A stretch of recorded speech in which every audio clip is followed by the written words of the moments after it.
Diamonds in the rough. NFL Draft Diamonds. Time to shine.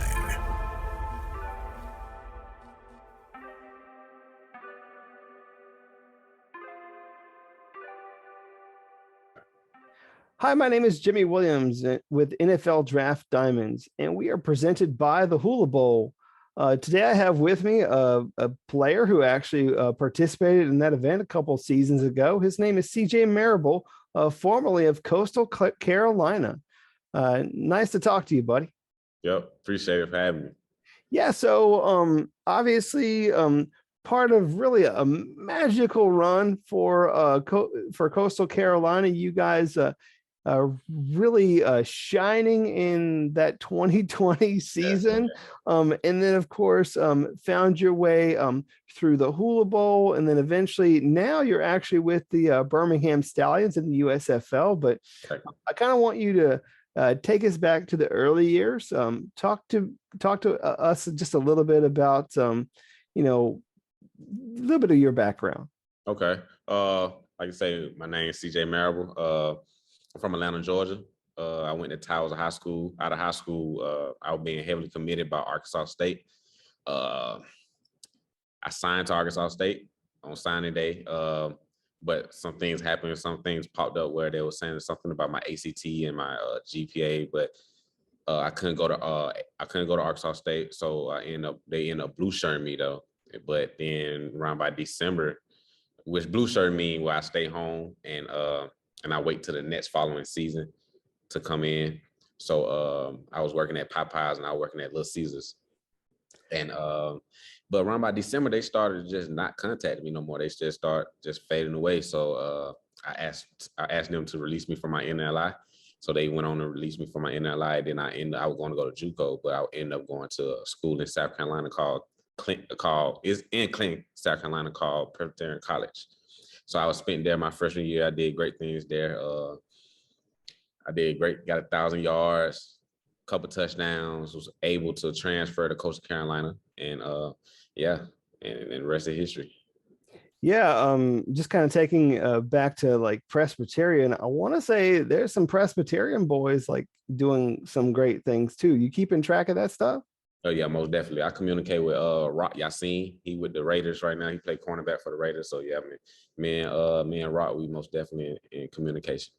Gotcha. And then eventually you found your way there to Coastal Carolina, where, like I was saying, I mean, you guys had really like a magical season in 2020. You guys undefeated in the regular season. It came out of nowhere, it seems. Dude, talk about that team.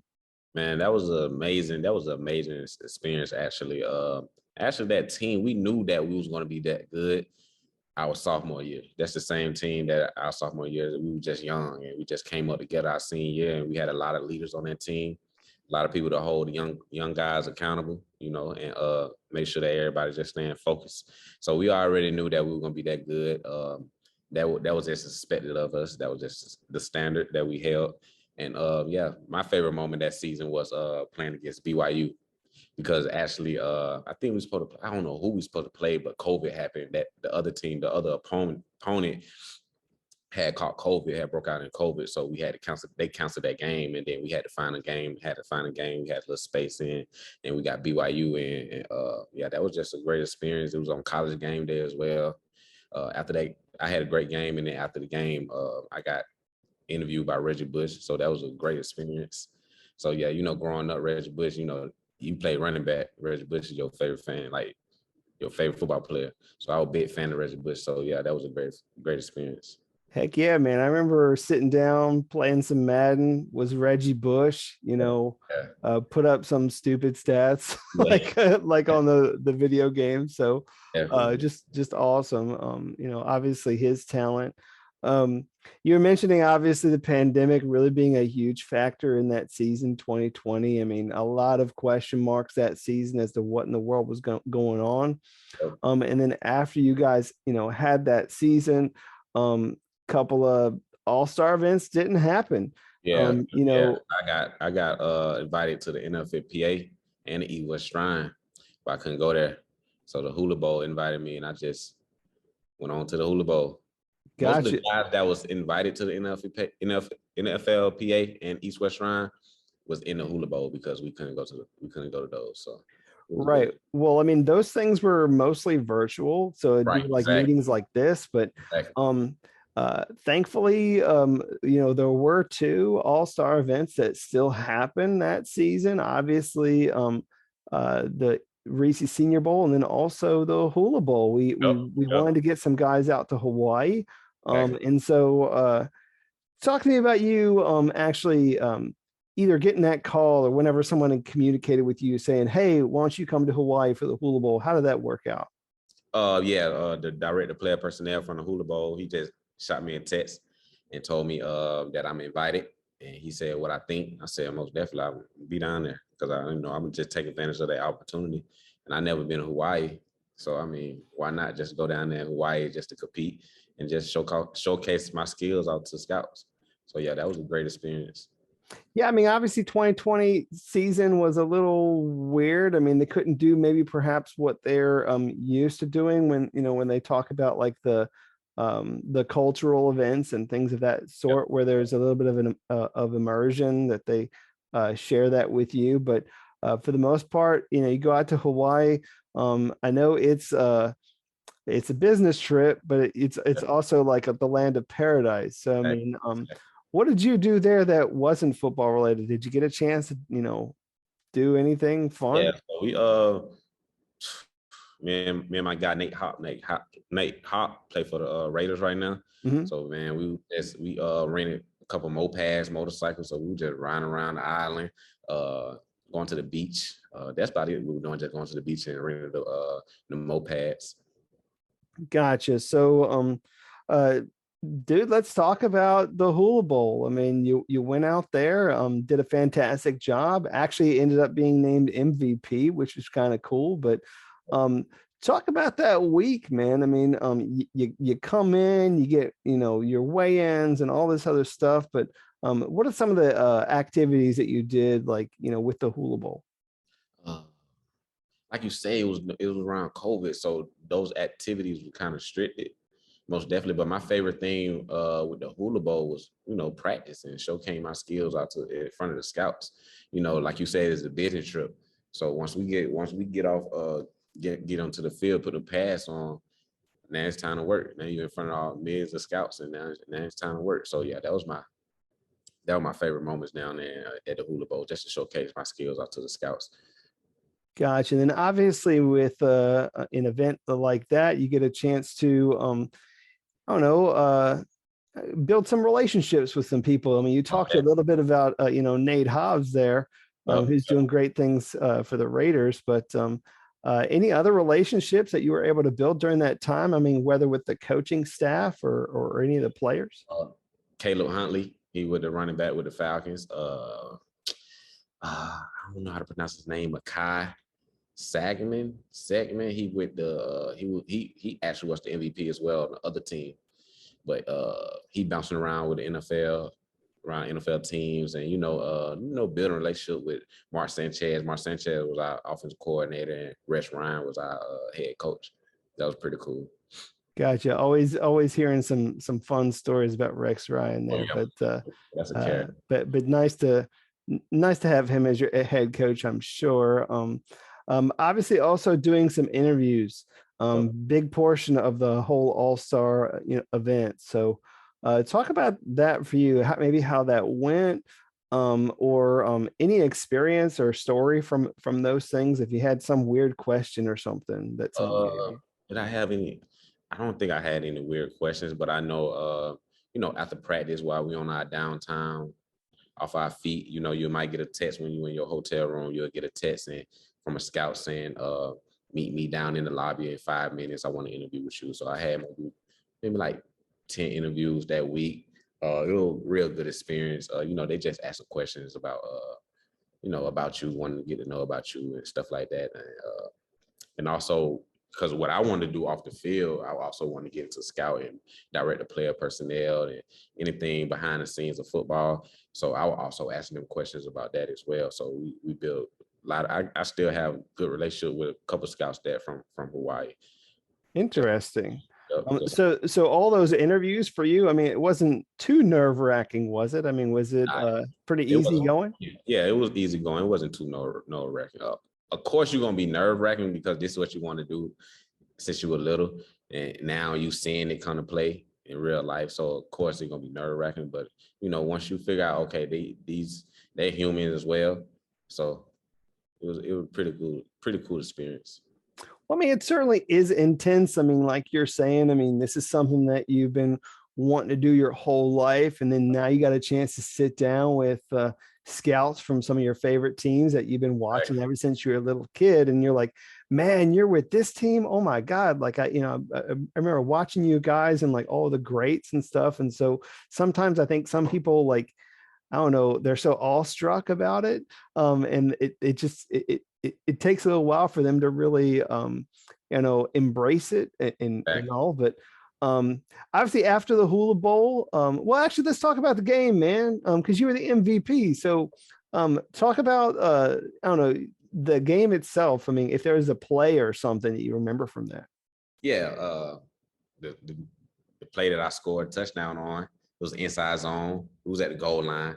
And my offense line did a great job blocking. I forgot who was my offense line at the time. It was so many people, so many names. But yeah, they did a great job blocking it. It was easy to let me into the touchdown. Yeah. Yeah, I mean, I'd have to check my records too. But I mean, obviously, there's lots of guys that came out to the Hula Bowl really from everywhere, from all walks of life, all across the FBS and NCAA, everywhere. So a lot of good players blocking for you. And then obviously, like you said, found your way to pay dirt, getting a 6 there in the end zone. So cool. Obviously after the Hula Bowl, I mean, you're going back and you're doing your thing, preparing for the draft. How do you feel like the Hula Bowl itself really helped you kind of prepare you for that whole process? I mean, do you think that helped you overall? Yeah, most definitely it helped me. Just not even that's the process, is just knowing they're going to be that speed of play. So, these NFL guys that were going to be future NFL guys as well. So, we competing and we having a different speed out there than college. It's going to be like most definitely like the NFL speed while you playing. So it prepared me with that, and it prepared me just off talking to scouts, and because I was talking to scouts during my pro day as well. So, it prepared me talking to scouts. If you feel like you messed up on them interviews at the Hula Bowl, you got to take a chance and different things like that. Yeah. So it helped out a lot. Well, I mean, obviously not a lot of people are even prepared for the whole interview process. So, I mean, you do have some agents and stuff that, help prime you up for those interviews and help you, get ready for those sorts of things. So who's representing you these days? Who's your University Sports, Kevin Connor. Awesome. So he was able to put you in a position where like maybe he I don't know, helped you either in your training or like the whole like interviewing process or anything. Did he walk you through that? Yeah, so he didn't, but he put me into the training. So the training facility that I trained at, Boost, it's in Nashville. It's called Boost. That trainer had connection with the Cleveland Brown Scout. So the Cleveland Brown Scout, I think like every Tuesday and Thursday, he'll come in and he'll prepare us for those interviews and prepare us for what the scout want to hear and different things, different questions that they're gonna ask and different things like that.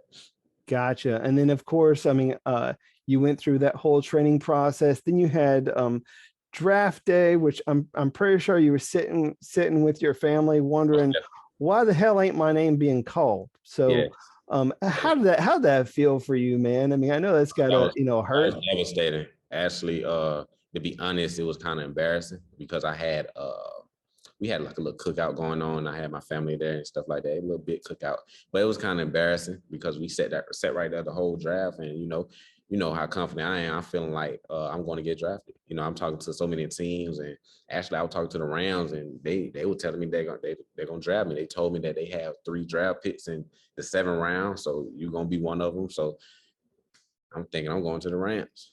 So when they get to that time on the clicker, you see they drafted another running back. So in the 7th round. So I'm like, all right. But during the 7th round, towards the end of the 7th round, I got a call from the Bears and got an opportunity to compete for the practice squad spot or 53-man roster. It just didn't swing my way. We had a lot of running backs in that running back room. But like I say, man, I look myself in the mirror and I just know I gave it all I had, and I don't have no regrets. Well, I mean, certainly, like you said, you put it all out there, and you're in an NFL setting with NFL players busting your balls trying to make a 53 or even a practice squad. And if it doesn't work out the first time, I mean, you could always maybe try and get your way back in there. But one of the neat things that happened over the really last season was the fact we have this emergence of the USFL once again, giving guys like you the opportunity to go out one more time and prove yourself. So you found your way on the Stallions, man. Talk about that. That was a great experience. Actually, when I got drafted to the Stallions, I was at work. I'm a PE teacher, part-time PE teacher during the off season with the USFL. I'm a PE teacher, and I was at work, and I got drafted. I got a call, and they said they want me on their team, and that was just a great moment. That was an exciting moment. Just to go down there in the USFL, like you said, to get another opportunity, just take advantage of those opportunities. And we did great things, and we went down there and won a championship. So that's most definitely was a blessing. Yeah, I mean, I think a lot of people really enjoy the USFL. I mean, there's always questions, obviously, with these upstart or restart leagues in this case, but I felt like the quality of play was pretty good. And you guys had obviously a really good team. You ended up winning the championship. So talk about some of the guys that you're teammates with on the Birmingham Stallions. Scooby, that's a character right there. So yeah, I built a great relationship with Scooby. Tony, he was third string running back with me. He played for the Falcons. D Gates, he got picked up by the Chicago Bears practice squad. Victor Bolden, the boy right there is a beast. He played for the 49ers, Lions, bouncing around. He got an opportunity with the Cardinals. He was our return specialist, and he played receiver with us. Jamar Smith was our quarterback. Alice Magoo was our quarterback as well, that we drafted. Had a couple receivers, nice receivers. Like we were loaded, man. We had a great team. Offensive lineman, man. We had matter of fact, our center got all pro USFL offensive lineman. So yeah, we had a great team. Yeah, and obviously one of the great things about the USFL, I mean, a couple things really is it does give more people an opportunity to go out there and play professionally, but also, I mean, you got NFL guys still watching, still scouting that league. I mean, there were several guys that played in the USFL that are now on active rosters. I know that there were actually some of your teammates that I believe are currently on NFL teams. So that's one of the cool things about the USFL. I mean, any other comments on that? Yeah, like you said, like for us to just get an opportunity just to go out and play in the USFL and get another opportunity to get back into the NFL. I mean, that's a blessing, at least just to have another opportunity to just play football and do what you love and get paid for it. So that's just a blessing. Yeah. So, I mean, hey, obviously, you had the opportunity to go out to an all-star game like the Hula Bowl, which we're happy to see you get those opportunities, and obviously wish you the best success possible with it. But anything else you got going on in your life that you want to let everybody know about? Like you said, I'm a PE teacher. I'm an assistant athletic director here at high school. And as well, I just trying to do a career change during the off season. So during the off season of USFL, I want to dive in more of my career, what my passion is, and that's like basically in the long term being a director of player personnel. So as of right now, that's what I'm focused on, trying to make that career change and get into recruiting, scouting, either director of operations or whatever that I can do to make my dream come true and direct the player personnel, I'm willing to do. Sure. Well, I mean, obviously there's a lot of roads that you can take, but I mean, for right now, I mean, currently a member of the Birmingham Stallions of the USFL, won a championship. Right. And then we got another season, yet to come, but do wish you best of luck with everything you got going on in your life. All right, man. Most definitely. Thank you so much. All right, sure. Once again, CJ Marable, Birmingham Stallions running back, previously out of Coastal Carolina. Thanks again. That's that.